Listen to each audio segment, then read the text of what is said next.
Napaamin ng De Oras si LeBron James mga idol sa kanyang tunay na nararamdaman sa kanilang pagkatalo versus Denver Nuggets. Nasaktan at nanghinayang na lang si LBJ sa kanilang naging kapalaran sa playoffs. Binanggit din niya ang advantage ngayon ng Minnesota Timberwolves.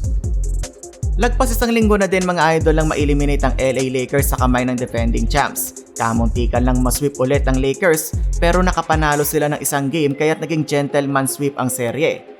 Sa podcast ni JJ Redick na umuugong din ngayon magiging susunod na coach ng Lakers, bilang isang competitive na player inamin ni LBJ na nasaktan siya sa nangyari. Napamura na nga din si LBJ mga idol dahil nanghihinayang siya sa nangyari sa Lakers.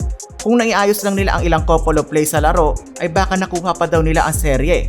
Inamin din ni LeBron na madami sila naging error at kapag kalaban mo ang defending champs ay talagang no room for error. Nakita din di umano ni LeBron James ang stats na sinasabing lamang naman sila halos buong game na dadali lang talaga sa dulo. 165 minutes na lamang ang Lakers compared sa 59 minutes na trail. Napakadami daw nilang opportunity na ipanalo sana ang mga games tulad ng game 2 kung saan lumamang pa nga sila ng hanggang 20 puntos. Nadali pa daw sila ng 2 beses na game winner na Jamal Murray. One play here, one play there ayon kay LeBron ay pwede daw naging iba ang resulta ng laban. Pero ayun na nga, hindi sila nakapag-capitalize sa mga crucial possessions na naging dahilan ng kanilang pagkalaglag sa playoffs. Natanong din si LeBron mga idol tungkol sa Minnesota Timberwolves at ang kanilang advantage ngayon.